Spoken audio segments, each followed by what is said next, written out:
What's up, everybody? I'm Brian. That's Steve. This is the Suffering Swords Podcast, Episode 7. It's February 25th. It's the Tuesday after the Monday trade deadline. Yeah. Sabres made a couple moves. Probably not enough, but what do you think about it?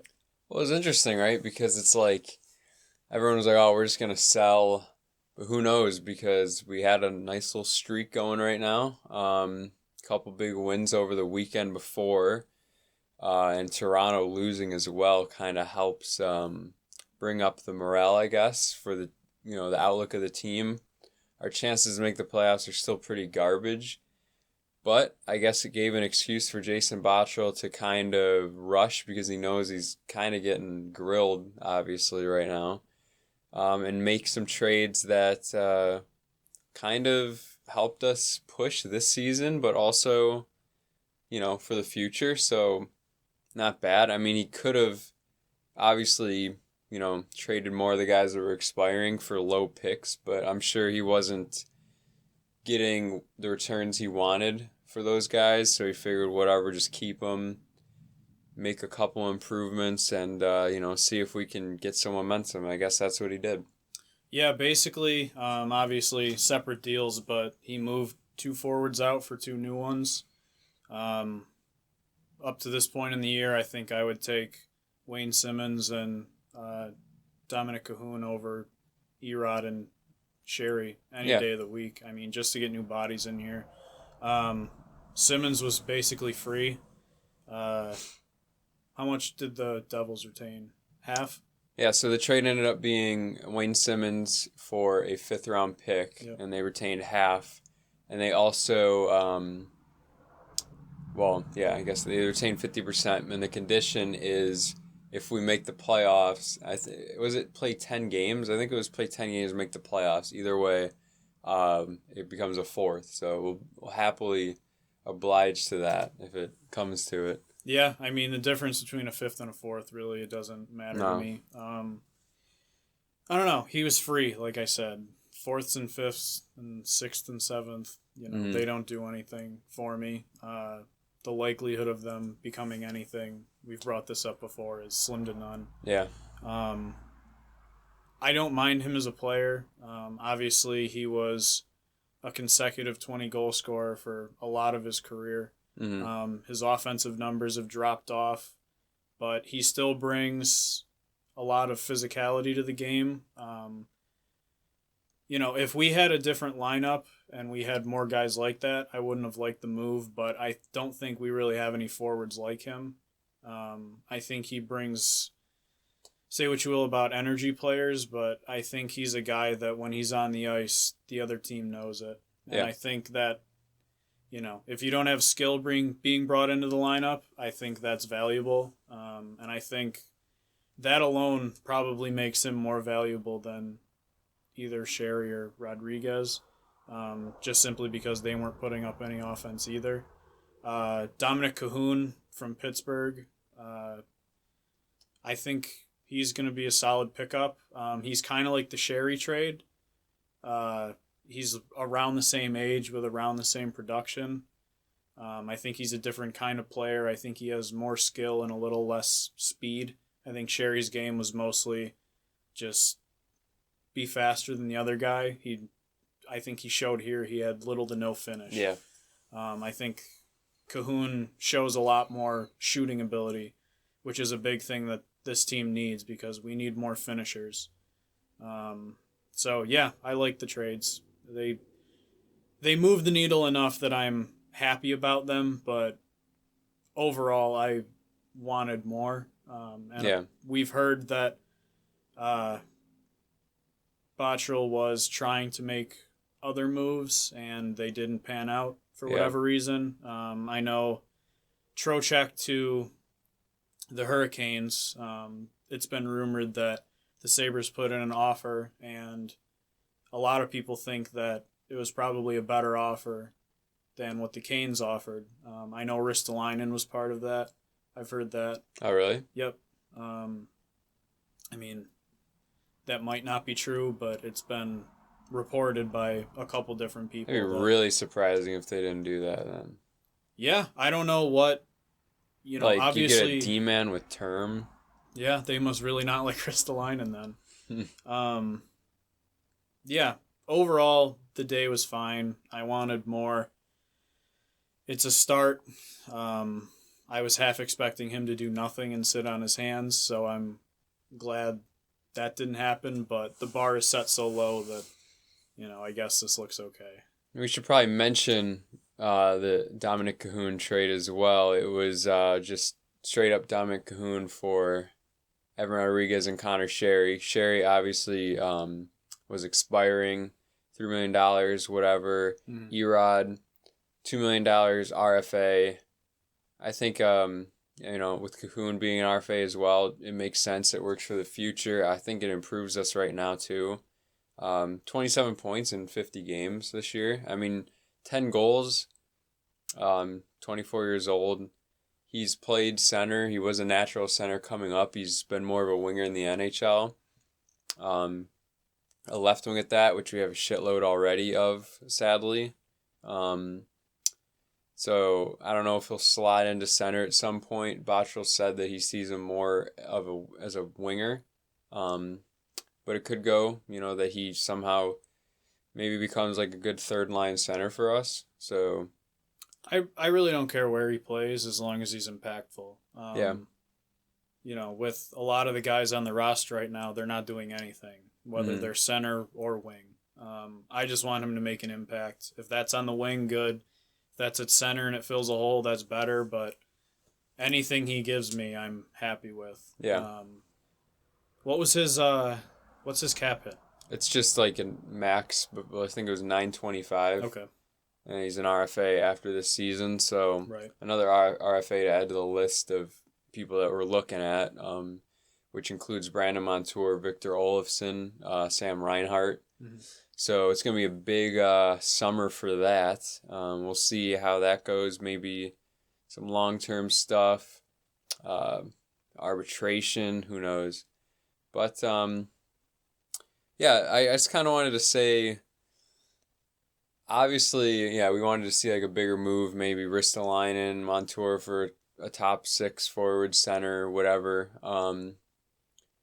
Maybe the deal wasn't there. Obviously, Trocheck was like the big one. Once we missed that, I was kind of fine with, maybe not right away getting rid of Ristolainen or whatever. Mm-hmm. Obviously, I'd still like to see that move in the summer, and that's what everyone's kind of saying now. It's like those are moves more for the summer, like those hockey trades. Well, basically. we hear that every year, and I know. It never but happens. This is the year that it really needs to happen. So I'm willing to extend Bottrell's leash to that point. I know, this kind of did buy him a little bit. People, Sabres fans are like kind of easily distracted by like one little bit of good news. Well, yeah, we have to just grasp at anything that gives us hope because it's been so bad. But my big problem with this deadline is that you saw 2 top 6 centers get moved, and they were both in the conference, and that's 2 teams that filled holes that you desperately needed, and you couldn't get them done. Who was the other one? Peugeot. Oh. Yeah. Really? Mm-mm. No? No. Not for what he got traded for. And we're going to go over like the big trades pretty soon. You want to start with them now, I guess, and then we'll discuss them? Sure. Okay, so, this is kind of opinionated, but I guess we kind of got rid of some of the less important trades here, but I'm sure most people agree with what we got here. So first of all, Kovalchuk to the Capitals for a third. This one surprised me. I thought he would get a second. And I know it's one different round, but I think he could have also gotten a second. Kovalchuk ended up coming out and saying that Mark Bergevin of Montreal took a lesser offer just to help him out. It was kind of, it obviously was nice. He came over for a $700K deal, came to Montreal, so it helped them out. Obviously Montreal still isn't, really in the playoff hunt. I mean, they're kind of near us. They're actually a little bit below. But, he did boost them up a bit. He was almost a point per game or up and around that range at least. So he helped him out, and then he helped him out, and I'm sure that kind of goes a long ways, for a legend in Russia, at least for Kovalchuk. But showing how they treat veteran guys that'll come in and sign like that. So I think it was a good move for both teams, and the Capitals, Kovalchuk and Ovechkin, they're boys apparently, so they got that going for them, and Capitals are looking for another cup run, so we'll see. Yeah, I think it works well for both teams. Like you said, probably could have and should have got a second for him, but it looks very good to people around the league that you were willing to help someone out. Yeah. Obviously, Kovalchuk is, like you said, he's pretty much a legend in his own right. For positives and negatives. He obviously hasn't lived up to a couple of his deals that he signed. Yeah, really burned New Jersey. Yeah. He's one of those guys that you're really going to be split whether you like him or don't. Personally, I'm not a fan of him. But, I'm glad that, he was able to go somewhere that I think he's going to be helpful. And I think that, like I said, Montreal did the right thing in showing other guys that they're willing to work with people to, do the right thing, I guess, if you want to call it that. If it's between a second and a third, it doesn't matter that much. If it was like a second and a first, I would completely feel differently about it. But the value of a second is, I think, still overvalued around the league. To a degree. It's obviously still sought after, but you don't see a ton of guys coming out of the second round that are making big impacts. So I'm fine with that deal. Helps both teams. Montreal obviously wasn't making the playoffs. No. So, yeah, hopefully the Caps got someone that they can use, and he's valuable because he's shown sometimes he's really good and sometimes he's a ghost. True. So we'll see what happens there. All right, next trade, and you wanted to include this one, so I'll let you talk about it. So Colorado gets Vlad Namestnikov for a 4th-round pick. So, he ended up kind of grilling. Actually, no, that was Anisimov. I kind of got him confused, but he is from Ottawa. So, what do you think? Well, I think it's a good GM doing what good GMs do, and that's we talked about the Avalanche roster and kind of compared where they are to where the Sabres are. Sakic completely turned around the organization with a lot of his acquisitions. He really changed what their makeup looked like. He wasn't afraid to move out big names and bring in other names, and that's worked out well. And I really don't think you can lose this trade. It's a guy that has proven that he can be useful for a pick that isn't really useful. Yep. And I don't think, if you're a playoff team, all the depth in the world helps. There's no such thing as too much depth. And I really don't think you can lose a trade if you're in that position. And it just really goes to show that once you kind of get the ball rolling as GM, if you make a couple good trades and you get put in the right direction, every other trade looks much better just because of the situation you're in. If the Sabres traded for him, we'd be like, that's not a guy that's going to help in the future. It's just a waste of a pick. But if you put yourself in a position where he's going to be helpful in the playoffs, or if he's just going to be a vet that comes in and plays some minutes for you and hopefully comes in clutch once in a while, then by all means do it. And it's just a good GM seeing what he has and adding to it and not being satisfied with, he already has depth and it's a free player for even more depth. So I was happy with that for them. Yeah, and I think it's kind of interesting what you brought up, like when you put your team in a certain position, right?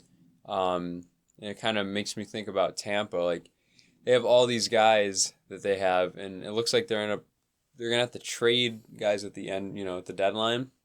Or sorry, not the deadline, but in the off season, because they have all these RFAs to sign, these good RFAs. but then you just kind of keep trading those guys for, assets that'll help you in the long run. And if you can, it kind of becomes a cycle, right? Well, yeah, it's a cycle in your favor. Yeah. Because you are bringing in guys that are marginally, I mean, obviously, it's not going to be the same talent level. If you look at Tampa Bay, bringing in like Blake Coleman, Yeah. he's obviously not as skilled as someone they're going to lose in the offseason, but the likelihood that you get something more for your RFA leaving than you gave up for Coleman, that possibility is there. And when you're bringing in players that can help you because the guys that are already helping are leaving, that allows you more flexibility to get much better return. Mm-hmm. And that's what good teams do. Yeah. If you look at the Hurricanes and what they did, they added a lot, and they had 3 first-round picks Mm-hmm. for this year. That's what good GMs do. They build for the future while somehow building currently and getting guys that can both help now and when the other guys are going to come in the future. Yep. So that's, it's obviously not an easy thing to do, but there's a big gap between the legit GMs and the ones that just kind of tread water. Yeah. In Tampa, they obviously have the RFAs I was mentioning, like Sergachev, Mm-hmm. Anthony Cirelli. Cirelli's going to be interesting. We'll see if he gets an offer sheet. It's possible. Probably not because, the buddy-buddy system. But, yeah. But, I mean, guys like Palat, Tyler Johnson, that might be on their way out, but they're still... they still have value, so yeah. Yeah, they're going to get big returns for both those guys if at they... At least decent, yeah, for sure. Like, a couple higher picks, not like a first, but, Right. Prospects, who knows. But anyways, the big trade that you were interested in and I didn't really care for, and especially after seeing the return, I don't really care for it. Peugeot to the Islanders from the Senators for a first, a second, and a conditional third. And I believe the condition is if they win the Cup, the Islanders will give a third as well. So, I mean, I think that's too much. I mean, this is like an average center that's having a career year that they're selling high on. Good for the Senators. I don't think I would give up anything close to what they gave up, but what are your thoughts? Well, I do agree that the price was steep, but, it was more just the move itself rather than the player that was being moved. You saw a team go out and get a need and bring him in and then just lock him up. True. And whether that works out or not, we won't know for years, but he looks like a guy that can help, and that's a need that the Sabres desperately have that we've been trying to fill since the last time we had him and we moved the guy. I mean, he's not an ideal second line center to No, me. but what his numbers are this year on the team that he's at or the team that he's on, he's playing like one. But he has a big role on the Senators too. That's Right. another argument you could have. Right, but I mean, with that argument, if you give him a big role on another team, he could do the exact same thing. Obviously, you never know with players coming over how they're going to react to it. Yeah, different system. Yeah, but the Islanders play a really weird defensive system, right? Yeah, they're really Ottawa. boring. Yeah. But yeah, this was a big thing for me because it was a big need for the Sabres, and it's another team that had the same need and locked it up, and we're still just searching for something. Yeah. And do you know what his contract was? I believe it was $5 million per for 6 or 7 years. Okay. I mean, 5 for Peugeot. It's either 5 or 6. I think it was 5, but yeah, I'm pretty sure it was 5. But well, either way, I think that's, even if he doesn't work out for you, I think you can probably move that because there's always teams looking for guys like that. He's a defensive center who can put up some offense. I think that's been his game. Yeah, I remember he always scores a lot of shorties. Yeah, So he's good on the penalty kill. Yeah, he's a good At least for that. two-way player. That doesn't always show up in the flashy, points, but I think they got a steady guy that even if it doesn't work out moving forward, I think they can still move on from him and not really feel the ramifications and the huge negative impact. So, I like the trade for them. I wish, not to say that I wanted Peugeot specifically, but when names are moving and we're not getting anything, I would rather have something than nothing. Yeah. That was what I wanted to bring up. Okay. Well, one of the bigger trades of the deadline. This is the one I wanted. Yeah, everyone did. Yeah. Vinny Trocheck to Carolina for Eric Holla, Lucas Walmark, Chase Prisky, and E2 Listerine. I'll do a Rob Ray, Lutheran. Yeah. For E2. Yeah, but anyways, really not much here. I mean, you're giving up an expiring player in Eric Holla, Lucas Walmark, kind of a just like a lower bottom six guy. I mean, no big names. Chase Prisky, and Lusterinen, it looks like something like that. Listerine. Listerine. I mean, I remember one of them is like an AHLer for life, basically, and the other one's like a second round pick. So, I mean, nothing big. Nothing really at all. Really sucks. I mean, because it would have been good. He is that second line center, right? As long as he can stay healthy, he's the guy. And that was the one asterisk next to his name, basically. But, I mean, it would have been worth the chance for that package, or an equivalent to it. But like we said before, there were rumors that we did make an offer and we thought we beat it and they just didn't take it. So it is what it is. But yeah. Well, I think at that point, if you see, I don't know what our offer was, but if it comes down to adding another piece and if this was the deal that they took, it's an expiring UFA, it's a bottom six forward, and it's 2 average prospects. Yeah. If you're matching that and they're going to go with this one, throw something else in, because anything that would put you over the top would be worth it. You're obviously not giving up an insane amount of value if this was the trade that was made. So would a third send it over the top? Would an extra lower tier prospect send it over the top? Because at that point, I understand that you're trading a lot of pieces, but you're getting quality over quantity. And that's the big thing in the league that I think a lot of people look at deals and say, like, wow, that's a lot to give up. But when you break it down piece by piece, it's just a cluster of less valuable things for something of greater value. Well, the only thing I can think of is that Florida still thinks they have somewhat of a chance, and they think Holla can, help them. It still like it's such a shitty return, though, even if that is your thought. Yeah. Like, what are the other, 3 pieces really going to do for you? So, it doesn't really make sense to me.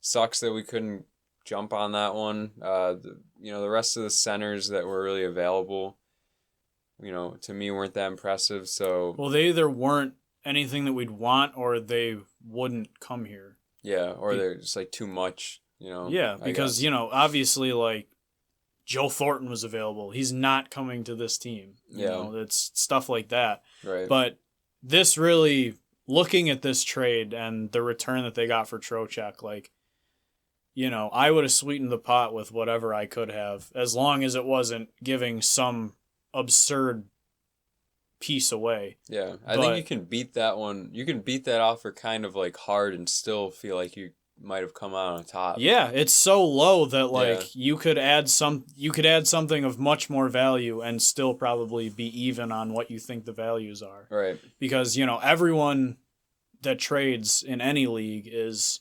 roughly thinking that it's like a 50-50 deal. Both sides think that they're at least coming out even. So this obviously, from the outside looking at it, is not even No. right now. I mean, we don't know what Trocheck's injury future has. If he's going to be one of those guys that just can't stay healthy, or if he, I don't know anything about the Panthers room, if guys had a problem with him No, or I anything think like that. no. I haven't heard anything like that. I saw Huberto was pretty sad that he left. So, Okay. I mean, I'm assuming. Yeah, but for this small of a return, I think you have to beat that if you were really wanted this guy. And if you're throwing in another prospect or another pick, just do it, because this is such a big need. It's just the biggest hole that you have on your roster by a mile, and that would probably set you over the edge of being at least in contention for a playoff spot, because I can't emphasize enough how big a second line center is if you don't have one. We have two guys in Skinner and Johansson that probably would greatly be impacted by adding someone like Vinny Trocheck. It would allow Johansson to play his natural position. Our top 9 would be so good then. Yeah, it would really change. If you're counting everything. the log line as our third line, that's a solid top 9. Sure. And then, we made the other move to bring in newer guys. It's such a big hole. Like it can't be emphasized enough. That is your entire, aside from first line center, teams that are built down the middle are the really good teams. And we have one, we need a second, because that it's such a big piece. It's such a crazy stretch, but if Cahoon could somehow just come in and him and Skinner could just have like really good chemistry and just make it work and somehow play center. Yeah, I don't see that. I know. But like, just imagine, it would be so nice. Well, imagine having Ryan O'Reilly.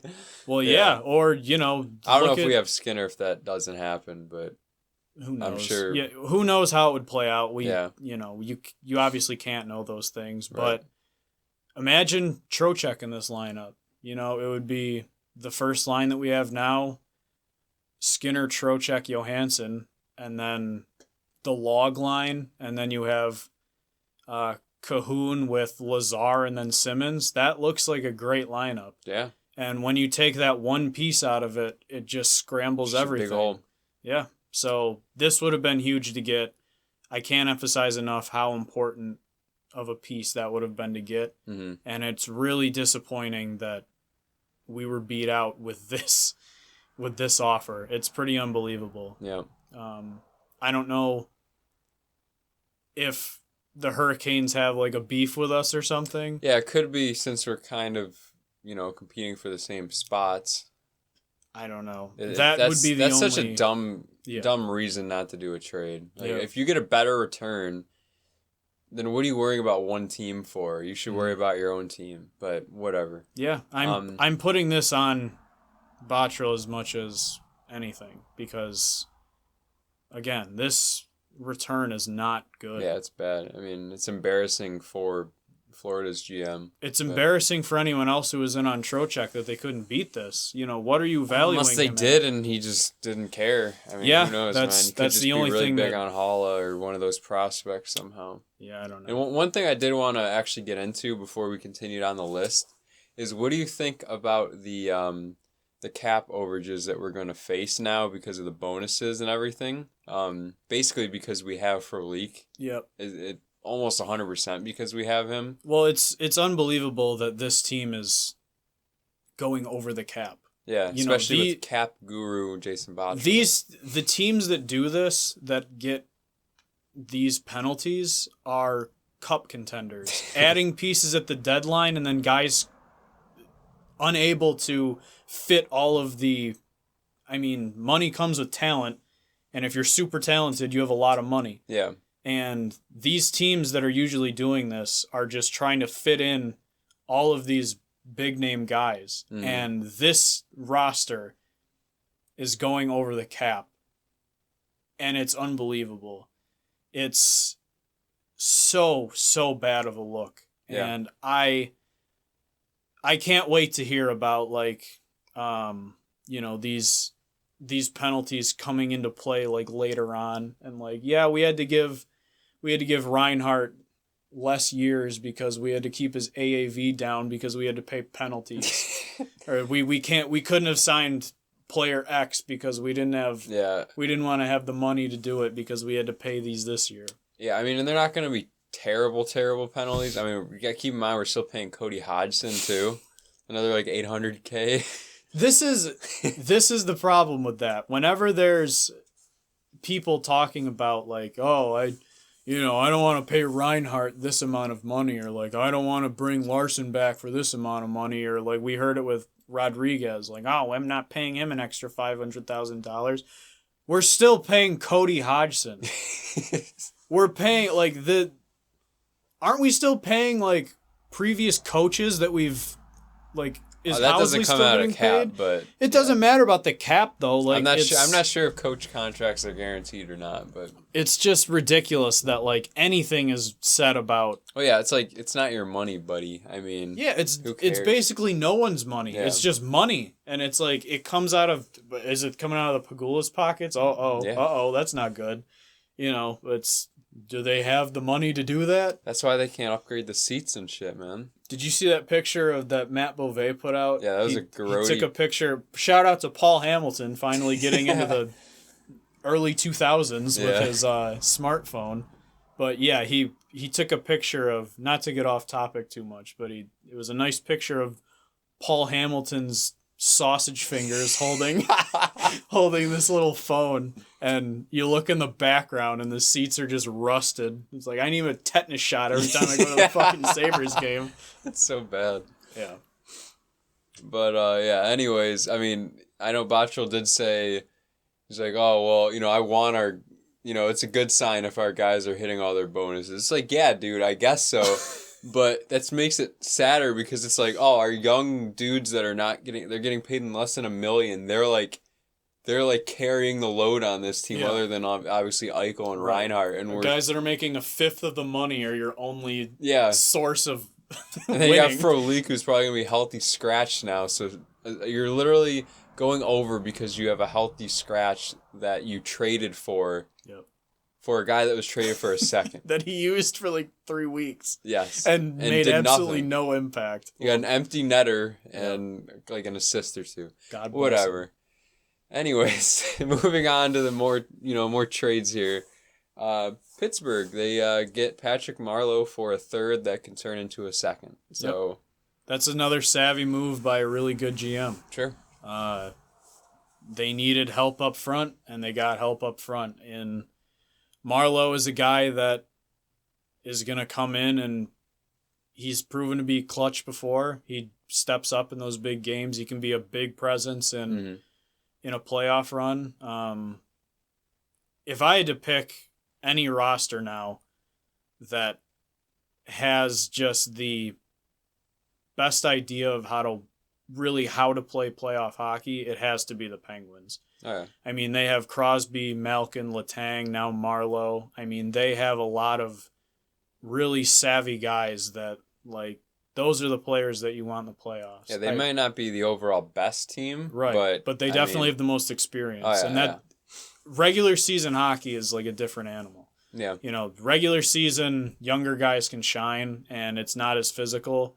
But when the playoffs come, you want guys that can step up and be the big guy, and they have a lot of those. Mm-hmm. I mean, we saw it with Tampa last year with saying it's a different animal. I mean, they were insane in the regular season. They went 82-0 and then got swept by Columbus, right? Yep. So, I mean, that's probably a little fluky here and there, but still, I mean, to your point, yeah, they look. I mean, they traded away Cahoon, but they get Sherry and Marleau, playoff performers, right? And Rodriguez. He could fill in there. Any wing, any center in the bottom six. So yeah, realistically, they brought in a really good vet in Marleau.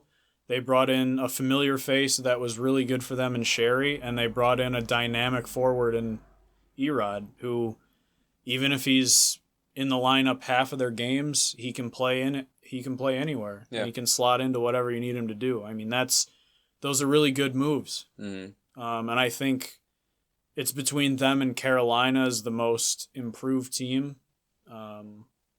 But yeah, just smart moves. Carolina just got insane. I think they did have the best deadline, but yeah, Pittsburgh is right behind them. Mm-hmm. So next move was Simmons, like the next big one, but we already talked about that. So let's go on to. Let me get your thoughts on just the type of player Wayne Simmons is. Do you see him moving forward with the team? Because he said that before he left New Jersey, someone asked him if he was open to a future with the Sabres, and he said yes. Yeah, that was kind of weird. That came out of nowhere. Yeah. I don't know. I didn't hear how like the question was asked, but I'm not sure. I assume it probably had something to do with it coming out that he waived his no trade to come here. Yeah, true.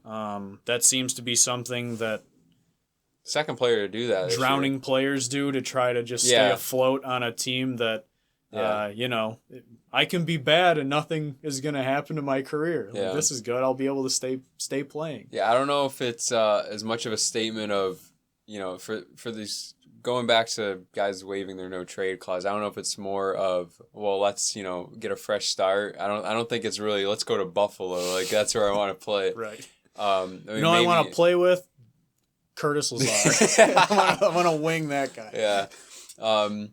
But I mean, I think I did want to mention, I'm glad you brought this up again because I did want to mention, I've said before, like the Sabres, are less skilled lines. They need to like crash the net more. Yep. Like they'll just, if we're going to be throwing the puck on from anywhere, at least like get the second chances or screen or something, make it difficult.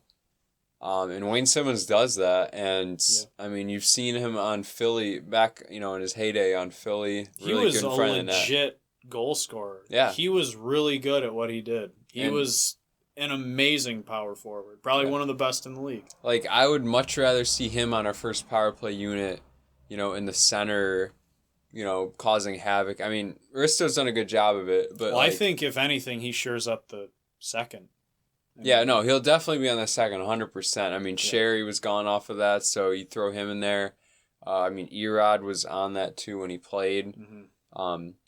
I know it was brought up before, maybe put Risto as the second unit, like, quarterback or whatever, like, from the point, and then, put Wayne Simmons in front. I think that's a legitimate thing to do. Mix it up. Try both. See what happens. Who knows? I think it's worth a shot, like you said, fifth round pick, whatever. Yeah, it's like, what did I say earlier? I can't read your handwriting. Nemesnikov? Yeah, the Nemesnikov being a no-lose trade for Colorado. You can't lose with bringing in Wayne Simmons for a fifth. No. Even if he does nothing, it's a fifth. It doesn't matter. Plus half of it retained is salary. That's pretty nice. Yeah, it's not, compared to him and Frolik, he's obviously much more valuable. Yeah, I'm excited to see the new guys, and I definitely think that Simmons would have a much bigger impact in like the locker room and stuff than Frolik would. So that's a big thing to me. I usually don't put really any emphasis on what happens in the room because winning solves everything. Yeah, but maybe it's just because I like him personally, but I like the game that he brings, and I like his personality. And I like that when he's out there, the other team knows it. And I think, that kind of reverberates throughout the team of, like, we have a guy that will do what is necessary to win. Maybe he sparks something. Who knows? He looked really happy to be here, too. So, I don't know. I mean, from the videos that were released today. Yep. But moving on. Detroit gets Sam Gagne in 2 seconds for Andre Athanasiou. Yep, that was good. You're usually terrible with names. Yeah, I kind of, actually Did you practice in the mirror? No, I just kind of looked at it instead of just kind of glancing over it. Okay. And then also Ryan Kuffler or something like that. I mean, I don't think that really mattered, so kind of just scribbled that one down. Yep. But that was a name that was kind of rumored for a while. Mm-hmm. Finally happened. I mean, I think the 2 seconds is also because Edmonton kind of got rid of a cap dump a little bit in Sam Gagner. Yep. He had kind of a miraculous comeback a couple seasons ago with Edmonton, Mm-hmm. and then he ended up signing and kind of falling off. So 2 seconds, they get, I think that was a huge hole for them. They have like the powerhouse guys that they have the top 2 centers, but they don't have the depth, and right. that's what they needed to add. And I'll add this trade in real quick too because it was right after. They also got Ennis for a 5th from Ottawa. Yep. And I love that. I'm gonna be cheering for Edmonton for sure. They're just a fun team to watch, but also, yeah, Ennis, another guy that's gonna add to their third line or so. Maybe even second. Those two will be in the middle for sure, I would say. Yeah. And add some good depth, and hopefully they can make a decent playoff run here. Well, who knows? Maybe if you can split up McDavid and Draisaitl because you added 2 goal scorers, maybe Ennis goes on Mickey D's wing because he can keep up. Yeah, he does have the speed. Finally get to see him with like a really good player. He didn't really get any. That's an understatement. Yeah, he didn't really get any time with Eichel. Uh-huh. I think he, might have played with Matthews a little bit with Toronto, but I know he was kind of thrown, in the doghouse in Minnesota towards the end of his career. In Buffalo, he was playing 4th line. Goes to Ottawa. Ottawa doesn't have much, so he's been really trying to crawl back up. He's worked hard, and he's gotten back after his injuries. So it's, I don't know, it's a nice story to see. Yeah, Edmonton has greatly improved too. Yeah, like definitely. You said, depth has been their biggest problem. That's you look one. at the top 3 forwards that they have, and that they're McDavid, Draisaitl, and Nuge. The Nuge, yeah. Yep. And after that, it's like I couldn't name 3 of them. They're all just no-name guys. And when you bring in 2 guys that have proven that can score at the NHL level, that's huge for a team like that because that allows a lot of flexibility in your lineup that you didn't have before. And that when you have Draisaitl and McDavid as your 1 and 2 centers, if that's what they're going to do. Yeah. And they have been split to say, obviously when McDavid was hurt, Draisaitl was still kind of performing pretty well. Draisaitl was doing very well when he was out, yeah. And, they're not playing together all the time, to be fair. I know they have been split up at least half the season probably worth. But, yeah, like you said, if they could, split them up for good and just really have balanced lines while still producing, because they have been, they're able to produce without each other, I think it would be really good. Yeah, and I think this is... It proves that there's been a lot of trades, especially at this deadline, that have helped both teams in what they're trying to accomplish. I think the parity in the league is something that is talked about widely by a lot of people, and it's claimed to be a good thing. Personally, I don't think a ton of parity is really a great thing for situations like the trade deadline because...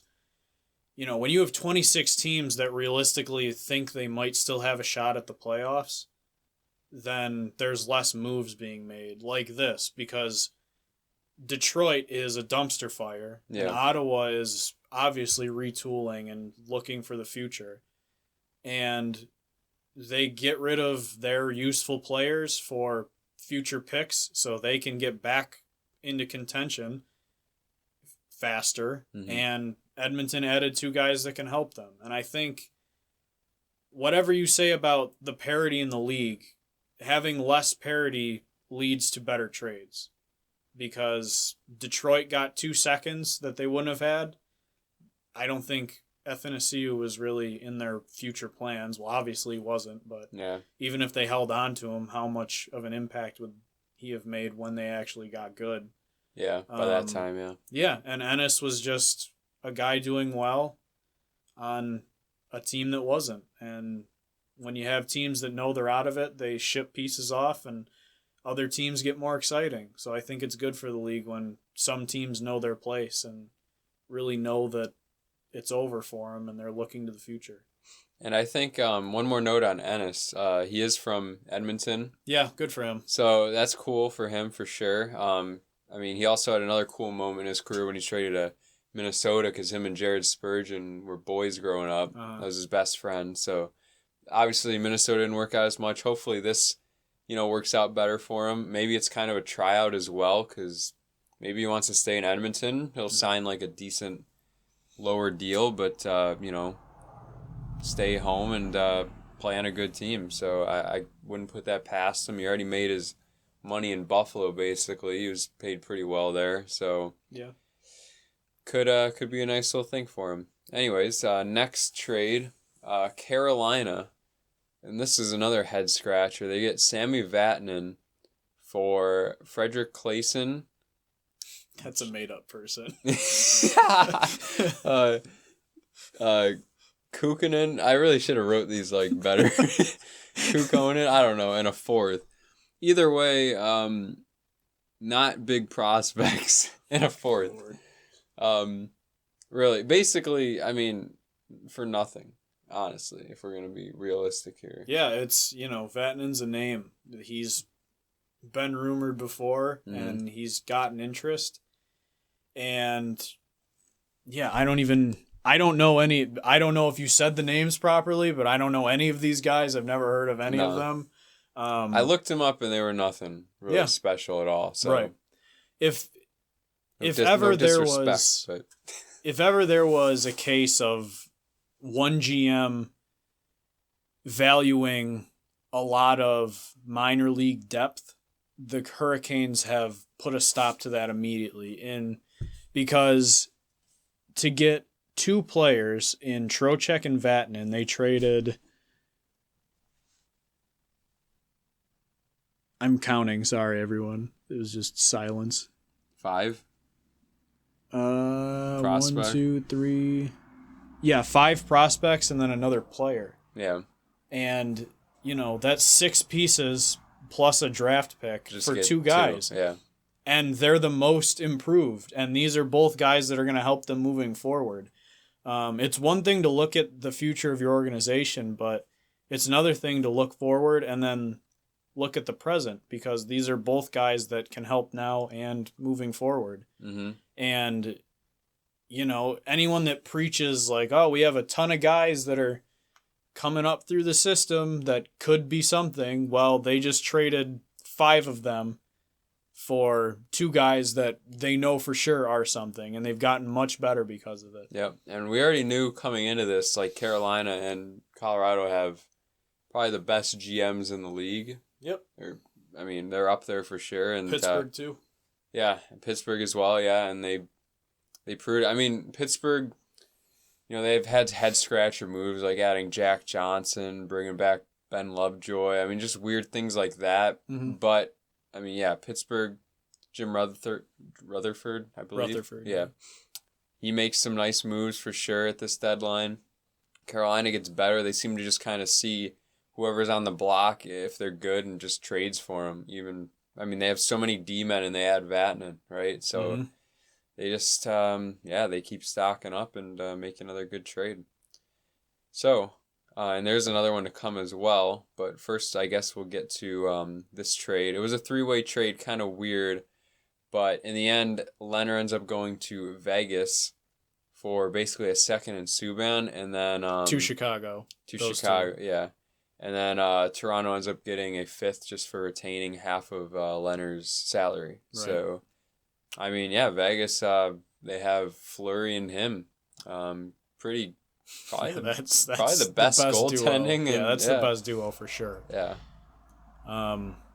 That's something, a second, and Malcolm Subban, who is, he hasn't shown anything that he's ever that was just a roster fill, basically. Right. Play there for Crawford, because he's got his issues. Yeah, and a second, I think, that's something, I guess, but they got Leonard for, much lesser value, and they made themselves infinitely better in net. I'm not a Leonard fan, just throwing it out there, but I'm very happy for the Knights that they were able to get someone of his caliber, well, recently anyway. Obviously, he's not the same guy that left Buffalo that he is now. No, yeah, and that needs to be said, really. Yeah, for sure. And that's partially why I am not a fan of him. I'm glad that whatever issues he had, he worked out. But just strictly speaking from how he played here, I'm just not a fan of him. But I'm glad he's, he's going to Sin City, which is the capital of poor decision making. So hopefully he can stay on his happy path. I'm sure he'll be good. I did see him at Tops one day. Shout out to Yeah, that's right. You saw him and you're like, does Robin Leonard have a neck tattoo? Yeah, because I saw him. And he was he looked so weird. And he was standing next to some 5 foot tall dude. So it was just him towering over this guy. I'm like, is that Robin Leonard? And what then were he they turned looking around. at? Like shrimp or a box of No, cereal? they were straight across the aisle. So they were probably in I don't know, Asian food section or something. Toothpaste. And they were looking at rice and shit. I don't know, but they. And then I'm like, is that him? And then he turned around and I saw a neck tattoo. So then I'm going through Google and I'm like, and he did a signing at a Bison's game and he had a neck tattoo. I was like, oh, it's him. Damn it. Did he have the terrifying look on his face? Yeah, he looked pissed. I should have known. I should have known because he was just staring straight in his friend's like, are you okay, dude? It's like, I fucking hate rice and It's the San Francisco treat. I hate San Francisco. But yeah, anyways, getting to the last big trade, I guess. Another one for Carolina, stocking up on another D-man. Yep. And how do you pronounce it again? I think it's Brady Shea. All right, Brady Shea for a first-round pick. Yeah, I think that's an overpayment, but they had 3 firsts. Yeah, and it's actually going to be the lower one of 2, I believe, that were in the deal. So, yep. Yeah, I mean, just stock up, I guess, whatever. Mm-hmm. It's a good GM being a good GM. That's what they do. They have a plethora of value, and they move some of it for value back. Mm-hmm. And Carolina looks like a legit cup contender. They did last year, and they've gotten better. So, if you have your shot now, take it. And they're not mortgaging their future for it. And that is what good general managers do. They find ways to win now and still look good for the future. And Carolina is the shining example of that. They're legit. Yeah, if it doesn't work out this year, I mean, they have the next few years for sure. Yeah, I'll put it on record right now. Within the next 2 or 3 years, they're going to have a cup. I don't think there's any doubt about it. It's possible for sure. I mean, maybe the only thing that's not a guarantee for them is their goaltending right now. Yeah, that is a problem. But if you have, we've seen it before that goalies are the streakiest players. If they can go on a hot streak at the right time, if one of them can, then they're fine. And you can really outweigh bad goaltending with good defense. We saw them absolutely steamroll the Leafs with a Zamboni driver behind them because they just played such dominant defense. Yeah, that was the key for that moment for sure. Well, that was the last trade, and this is actually a great way to transition into something else, which is the emergency backup goalie rules in the NHL. Yeah. We haven't actually discussed this at all. No. What do you think about the rule itself and what the people that are being put into these situations? Yeah, it's just so weird. It's like every other sport, you can't really think of a situation where they kind of just phone a friend and picks, it just seems really unorganized. And I mean, they're obviously, most guys aren't just going to want to go in and throw a game or whatever. Right. But I mean, literally the goalie that Toronto was facing was kind of, in some degree in their organization. Yeah, he's their practice goalie. Yeah. He played the day before the game. Mm-hmm. He practiced with the Leafs. Yeah. The next day he played against them, and then the day after that he practiced with them. Yeah. That system is so flawed, and it's unbelievable that this can happen at this day and age in any sport, especially a professional, the highest level of hockey you can play, there are so many other ways to go about this. You can have, just hire someone who is like an ex-college player that is like fresh out of university, that's like 25 or 26, that didn't get a shot. Put him on your training staff and bring him with you everywhere. So he's doing a job, and then he can be a legitimate third goalie if you need him. The situation itself, it was like an amazing story, and I'm really happy for the guy.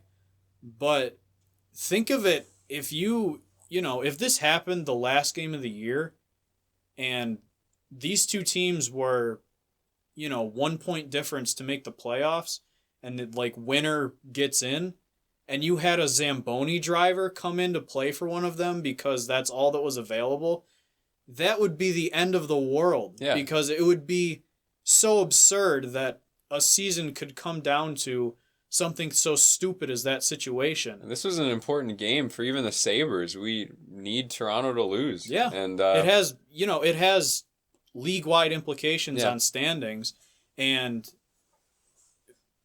even just this situation aside, like, this needs to be fixed before other things happen because of it. Like I said, if you had two teams that were coming right down to the wire and both needed a win, and they had to play with, a guy that reasonably could have given up like 12 goals. Oh, yeah. I mean, if Toronto poured it on, like, he did not look good. I mean, he was making saves, but like, he was not steady in net by any means. Yeah. And like you said about throwing games, like, I doubt there would be people that would come in and do that, but if two goalies get injured and the home team Zamboni driver comes in and lets in 15, there's going to be uproar from everyone because, like, how does that happen? I mean, simplest solution, and you kind of touched on it, just even if it was an NHL thing where they hire, like, they just have like 10 or 15 reserve goalies and one is at every game and just is there in case it happens. I mean, it's a super rare occasion, and I'm sure that's why they don't have anything in place for it. But is it really a super rare occasion? It's happened 3 times in recent memory. Yeah, like, I mean, it's once a year over 82 games times 31 or whatever. It's still yearly. I know, and it's just like, how much would you realistically have to pay like these 15 individuals, like, just to have them go to a game? I mean, you guys, they make so much money. Pay some dude $50,000 a year. I'm sure a lot of people would be fine with doing that. I mean, these people could literally work their day job and then just go to a free game at night. Yeah. Like, I mean, even if you paid them pennies, they would still get a free seat to watch endless amounts of NHL hockey right there, and then have the possibility of a lifetime to actually play in an NHL game. You wouldn't even have to pay these people. I'm sure you could find one for each arena that would come and 30, sign up for that for free. 31, whatever. Yeah, just do a tryout. Yeah. Do a tryout and then just pay him each time he comes to the game. Or, just have like a bunch of them set up and then make sure one is at each game. It's really not that difficult. It's the easiest thing in the world to find guys that are willing to play NHL hockey. Yeah. Maybe once in their life. Like, it's not, like you said, it's the easiest possible thing to do, and like, it's not being done. No. And it seems like such an oversight, and it could lead to such terrible things. Yeah. Luckily, it hasn't, and it's a cool story when it does happen. Cool story, like, they had the accountant last year that came in. They had a Zamboni driver that won a game. I mean, that's sweet. I guess any press is good press for the NHL. Maybe that's the way. It has been good press. I mean, ESPN, TMZ, all these big outlets were all over it, I guess. Yeah. But, I mean, it's for the integrity of the game and all that, it shouldn't happen. Nope, I agree. Did you want to touch on anything else? I mean, I think just the last thing that we should really talk about is, where do you see Simmons and Cahoon entering the lineup, and what's their, impact going to be We kind of touched on it, but who do you think they're going to play with and what line, whatever? Well, I'd like to see the log line kept. Yeah, together. there's no way they split that up. And Yeah. I don't think there's any way they split up the first line. So it's really the second and third line. Right. The log can't be split. No. Not this one. Not this one. Yeah. That was the dumbest thing ever. That was good. Yeah. It's like DJ Milk spoiling. Yeah, we're full of corny dad jokes. Yeah. But the first line, if you're gonna move anything, move Skinner with Eichel. Yeah, I mean, we talked about that, but realistically, I don't think it'll get split up. Yeah. So, now that, man, it looks, even just these two players, like, it helps. They make a big difference in the outlook of how I feel about the middle two lines.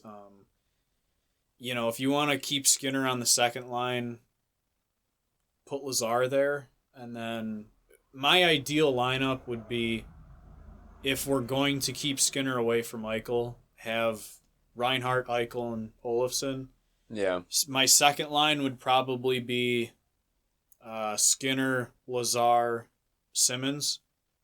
Yeah, I was thinking that too, but or Johansson, just see what either of those guys can do. Mm-hmm. Third line would be the log line, and if they're the fourth line, then the third line would be Cahoon with, who would be at center? I think Johansson has to play center now because Okay. Rodriguez is gone. That's true. Johansson, so it would be Cahoon, Johansson, and Simmons. Maybe, or move Simmons up to the second line and have, I don't even know. It's tough. It all seems weird because we haven't seen them play. It depends where Cahoon. I mean, I know he's center, left wing. I mean, I heard he can play right wing too. I don't know if they'll put. I mean, to me, on paper, if you want to put your best three, maybe it's Cahoon, Skinner, and Johansson. Obviously not in that order. Mm-hmm. Cahoon on the right wing probably. I mean, I think that's like your most offensive line. Yeah. If you have to, it is kind of a weird look if you're getting another left wing and literally putting Cahoon right on the fourth line. You can't. There's no way that happens. Yeah, so it's kind of weird. If that is the case, I mean, maybe it's Lazar. It's got to be Lazar, right? Got to be Lazar and Johansson as the other centers, so it's not really a mystery there. Well, yeah, down the middle would be Eichel, Lazar, Johansson, and Larson. Yeah. And then you'd have Simmons on right wing. Yeah. I mean, who scratched VC and Frolik? Yeah. I mean, I'm glad that they have more options now, because before, VC wasn't even a scratch option, and I think the two that we acquired always play over him unless Simmons really comes in and does nothing. Yeah. Just based solely off of how they've handled scratches before. I don't put anything past the coaching staff to do anything like that. But how do you scratch Lazar? I don't think you can, and if he's No. I don't think there's another center to put in, and I don't think that he should be scratched. And he's been good on the penalty kill. I'm waiting for the day that it'll probably be like a week from now where we're talking about they scratched Cahoon and Simmons for Frolik and VC, and they're not even using the two guys. Don't even say that, man. I don't put it past them. You look at this, you look at the team and what they've done. You never know. It is going to be a mystery. Cahoon did not practice today. Mm-hmm. Simmons did. Cahoon did not. Little lingering injury. He said himself that if he does not play against Colorado, he expects to play the game after. So. And he is meeting them in Colorado. Okay, cool. He's not with the team right now, but he's going to meet them there. I don't see him. I mean, are we going to do a morning practice or skate? I thought they don't do those anymore. I don't know. Either way, I don't see him playing without practicing at least once with the team. Mm-hmm. And they don't really necessarily need to rush him. They have, VC, I guess, just throw in there. So I don't see him playing. I see Simmons playing. But yeah, we're going to have to see. It really all depends on where Cahoon plays. I hope he can fill in at right wing because that's where we need. Yeah, I think definitely guys can play their off wing, no problem. Some guys prefer it. True. And if you have a guy that can play both and you have a need, just move him. Yeah. That really doesn't matter to me. When you have, I think if you have an offense that's dynamic, guys are moving to the opposite wings anyway during play. It's just basically on paper. When you have defensemen, it's a lot harder for them to switch sides. Yeah, definitely. Because there's a lot more communication on the ice, and guys have preferences of, where your stick is on the boards and keeping the puck in, and playing everything is different on defense. When you're a forward, as long as you're positionally where you're supposed to be, it doesn't really matter. And in the forward zone, guys switch sides all the time, and there's pick plays being run, at least by other teams, where guys, when you're in the offensive zone, your forwards are everywhere. Yeah. They don't have to stick to a side. So it doesn't really matter to me where our wingers play, as long as they know how to play it. Defense is a different story, but Cahoon on right wing, if he's fine with that, go for it. Yeah, I want him and Skinner together. Yeah. To see, someone to generate offense with Skinner. But yeah, I guess that does it for the episode. Yeah, just cool. I wanted to give a quick shout out to Chad D. Dominicis. Yeah. This dude needs to be verified on Twitter. Hashtag checkmark Chad. Hashtag checkmark Chad. He, he has broken more trades and has had more insider knowledge than Paul Hamilton, Mike Harrington, and John Wowrow, or however you say his name, that have had in the last 15 years. This dude is a legit source. Yeah. So if anyone somehow is listening to this and doesn't follow Chad D. Dominicis, you need to go do that. For sure. And this is not sponsored. He doesn't know either of us exist. Yeah. He hasn't paid us. He didn't. It's what you're welcome to. Yeah, he didn't like our hashtag checkmark Chad on Twitter. But yeah, big shout out to him. Definitely, he added to our trade deadline enjoyment. And, he was the star of yesterday for sure. He was. And shout out to his source too, obviously, because that's where I'm sure getting it from. But definitely cool to have him around for. And he definitely adds. He has great analysis. Does a good job making charts for us. So good podcast too. Oh yeah, true. He does have a podcast. So. All right. Well, I think that wraps it up. Thanks for watching or listening, whatever you're doing. Drop a like, drop a comment if you want to hear something different, or how we did, good or bad, probably bad. Share it. We're still trying to get the word out. Haven't really taken off necessarily. We're having fun. That's the important part. Yeah. Usually try to get these out weekly. We've been doing a good job of it. We're trying to get them up. We've got the system down. You're doing wonderfully editing, and I'm doing wonderfully not doing anything after leaving this room. But we're paying to put this on podcast stuff now. This is no longer a free hobby. This is coming out of our pockets. So this is cutting into my savings. So please tell people. Tell your mom. Send her a late Valentine's Day gift this time. Yeah, just keep sharing it. Just put it into the world. Bring us good fortune and money. Yeah. And sponsorships. That's all we do it for. Make us rich and famous, because this is all we're in it for. Yeah. I don't even watch hockey. I just want the paycheck. I don't even like you. I just needed someone to do a podcast with, so. Why would you say that? We can cut it. That was too. No, we're not cutting this. I'm gonna listen to this and use it as motivation when I'm at the gym or something. There you go. Steve doesn't fucking like Punch me. the fucking. Yeah. All right. Well, thanks for watching again or listening. See you next week, if we pay for our premium sponsorship. If it runs out, then we just ran out of money and went bankrupt. So. We're gonna have to file for bankruptcy, and we'll tweet that out, so there won't be any question unless they cut off our phone bills. It's possible. We won't be on the street, so like us and watch the next episode. Thank you. All right, fuck Mr. Peanut. See you guys later. Goodbye.